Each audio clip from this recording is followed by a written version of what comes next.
Setelah sampai di perbatasan kota Batang, letaknya di daerah Sentul atau Gringsing, si Ismanto tak berjumpa kendaraan bermotor satupun yang melintas di situ, sehingga ia menaiki motor penuh dengan desas-desis rasa ketakutan, karena di tengah-tengah Las Roban ketika malam agak sepi, apalagi hanya ada kendaraan mobil besar saja.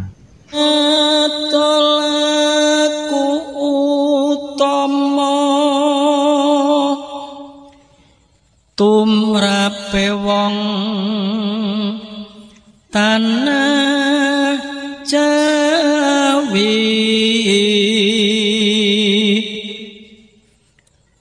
wong agung ing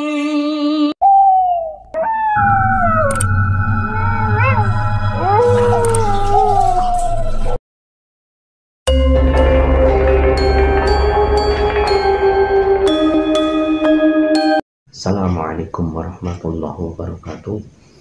Jumpa lagi bersama saya di channel kami Horor Malam Jumat. Jangan lupa like, subscribe, tekan tombol lonceng untuk senantiasa mengikuti video-video kami yang menceritakan tentang pengalaman misteri. Pemirsa yang budiman yang senantiasa mengikuti video kami, saya doakan semoga diberi panjang umur, keberkahan rezeki oleh Allah Subhanahu wa Ta'ala. Kali ini ada satu kisah yang diceritakan oleh Ismanto, berasal dari kota Batang, melihat mobil bus misteri di tengah-tengah Las Roban, kota Batang. Si Ismanto merupakan karyawan pabrik yang bekerja di kota Semarang di daerah Tanjung Mas. Ketika tanggal 29, teman-teman satu angkatan SMA mau mengadakan suatu pertemuan atau reuni.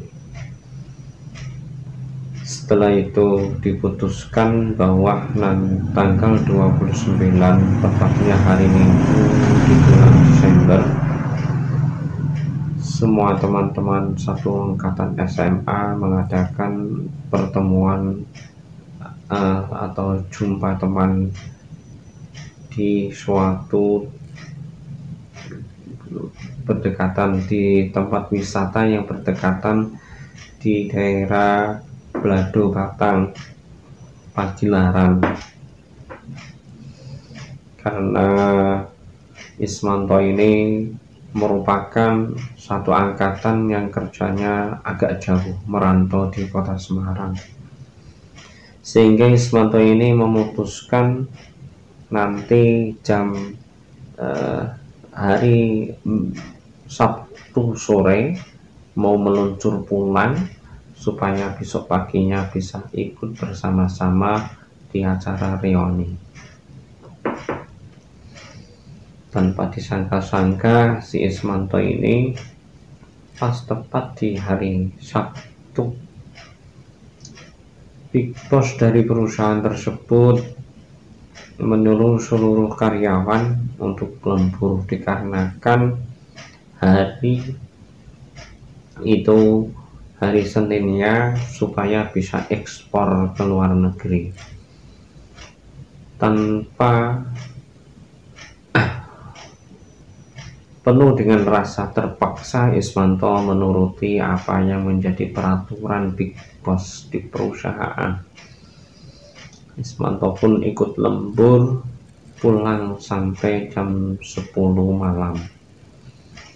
Ketika ia melanjutkan perjalanan pulang menuju ke kos-kosan, ia terasa letih, lesu karena satu hari penuh tenaga terkuras habis untuk bekerja. Namun dalam benak pikirnya, ia masih punya janji dengan teman-temannya bahwa nanti hari Minggu ia mau datang di acara reuni. Setelah ia sampai di suatu kos-kosan, ia menyiapkan segala atribut, jaket dan lain-lain, tas semuanya untuk persiapan menuju ke arah tempat tinggal, yaitu di kota Batang. Semua perlengkapan sudah dipersiapkan. Kemudian Mas Iswanto melihat jam sudah menunjukkan jam 10:30 malam. Ketika ia mau menancap gas, itu sudah punya perasaan ragu-ragu, dikarenakan pada waktu itu perjalanan dari kota Semarang menuju kota Batang agak sepi, apalagi malam jam 11-an. Pengendara motor itu udah jarang, hanya mobil-mobil besar saja. Si Ismanto ini tanpa berpikir panjang, dia tak menghiraukan rasa risau yang menghantui dalam hatinya, menancap gas menuju arah pulang. Setelah sampai di perbatasan kota Batang, letaknya di daerah Sentul atau Gringsing, si Ismanto tak berjumpa kendaraan bermotor satupun yang melintas di situ, sehingga ia menaiki motor penuh dengan desas-desis rasa ketakutan, karena di tengah-tengah Lasroban ketika malam agak sepi, apalagi hanya ada kendaraan mobil besar saja. Si Ismanto sambil memantapkan hati, berdoa semampu mungkin, yang mengucapkan sambil komat-komit mulutnya dengan keniatan supaya diberi keselamatan selama perjalanan sampai tujuan. Setelah itu dia pas tepat di daerah Sentul, di daerah jalan arah menanjak itu, sambil ngalamun Iswanto melihat ada bus yang melintas berjalan begitu cepat, kejar-kejaran. Tidak lama kemudian, setelah sampai di atas suatu tanjakan daerah Sentul, Ismanto mengikuti arah jalan bus tersebut supaya dengan niat hati supaya tidak hilang rasa takut menghantui dalam benak pikirnya. Setelah ia berjualan mengikuti bis, tidak lama kemudian setelah sampai di daerah pom bensin ke arah barat, di situ agak sepi. Mobil tersebut melaju begitu kencang sehingga Ismanto tidak bisa mengikuti mobil bus tersebut, hanya bisa melihat dari jarak jauh. Tak lama kemudian mobil tersebut terguling, tersungkur, brak, sehingga nampak jelas dengan mata telanjang Mas Ismanto melihat mobil tersebut terguling, dan terdengar suara jeritan-jeritan penumpang menangis ketakutan. Ismanto menancap gas, lalu ia menepi di tepi jalan dengan keniatan memarkir motor sambil ingin melihat keadaan bis yang tersungkur. Setelah ia memarkir motor, kemudian ia melangkahkan kaki menuju arah kejadian kecelakaan tersebut. Ia dengan bermodalkan cahaya senter HP sebagai pencahayaan, Mas Ismanto melihat dengan jelas di situ terdapat ibu-ibu yang tergosok penuh dengan darah sambil menangis dan berteriak, "Tolongi aku nak, tolongi nak." Ismanto pun bergegas berlari karena melihat di situ banyak yang terkapar tergeletak. Tanpa disangka-sangka, mata Ismanto tanpa disuruh berkedip. Sambil berkedip, ketika ia membuka mata, semua makhluk yang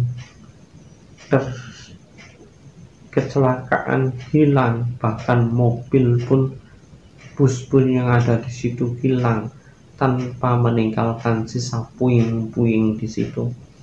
Darah yang nampak begitu mengalir deras berceceran di tengah-tengah aspal hilang seketika. Ismanto tanpa sadar ia di tengah-tengah jalan raya. Padahal jalan tersebut agak rawan banget, apalagi di tengah-tengah malam, tepat jam 12 malam. Mobil kendaraan besar melintang melaju begitu cepat. Ismanto berusaha lari menepi di tengah-tengah trotoar tengah. Setelah itu ia bagaikan orang yang linglung karena melihat tragedi tersebut sangatlah misteri. Tadinya nampak begitu jelas ada suatu kecelakaan dan banyak yang menangis tergeletak. Darah pun berceceran, hanya kedipan mata saja. Semua yang ada situ hilang semua tanpa ada jejak apapun. Ismanto bulu pitiknya begitu merinding, takut, bertanya-tanya dengan dirinya sendiri, ini tadi itu memang beneran atau tidak ya? Saya melihat dengan yakin banget kok. Kenapa kok hilang seketika, tidak menyisakan apapun ya? Aneh ini. Ya Allah, lindungilah saya ya Allah dari godaan setan atau jin yang ada di sini ya Allah. Berilah kelindungan padamu. Ia sambil berdoa umat-umat, entah apa saja yang ia ucapkan. Ketika semua mobil pun udah agak sepi di area aspal jalan menuju arah Kota Batang, Ismanto berusaha menyeberangi jalan berjalan menuju ke sepeda motor yang mana ia parkir di tepi jalan. Ia berusaha, setelah sampai di motor yang ia parkir, kemudian ia menengok ke kanan, ke kiri, bahkan ke belakang. Tidak ada satupun orang yang melintas di situ.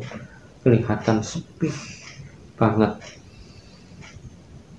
Ketika ia menyalakan motor, ia menyestarter motor, berusaha begitu keras, namun motor tak mau bunyi.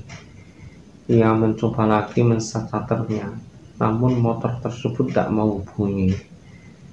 Setelah itu, penuh dengan rasa putus asa, si Ismanto duduk sejenak di tepian jalan sambil mengambil air minum dengan niatan untuk menghilangkan rasa resah, gelisah, dan rasa takut yang tadi ia saksikan.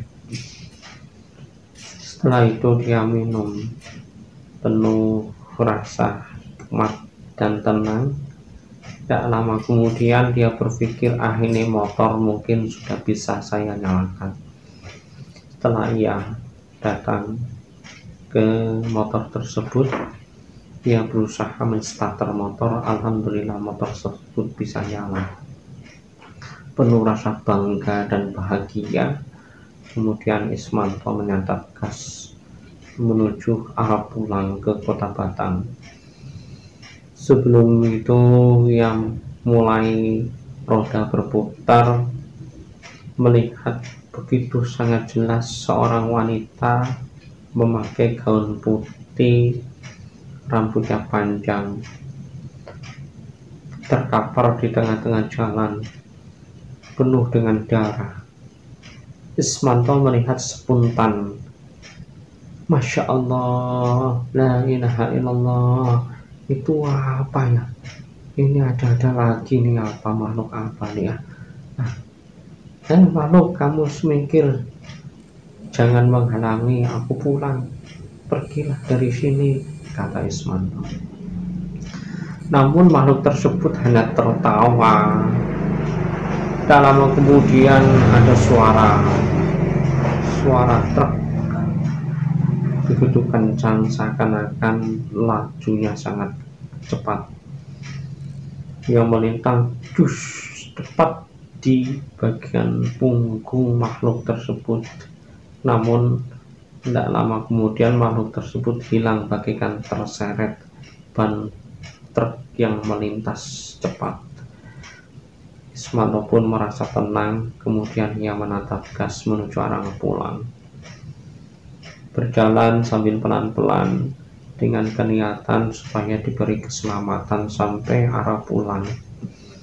Ia pun tanpa henti-henti memanjatkan doa-doa dan membacakan apapun yang ia bisa baca supaya diberi keselamatan sampai tujuan rumah.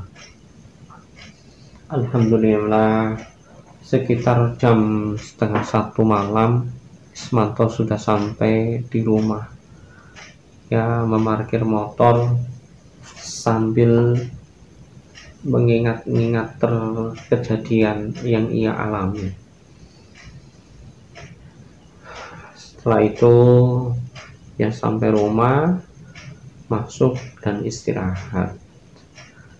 Cukup sekian cerita ini yang dialami oleh Mak Ismanto, asal dari Kota Batang. Semoga pemirsa yang budiman bisa memahami dari arti cerita ini. Saya akhiri, wassalamualaikum warahmatullahi wabarakatuh.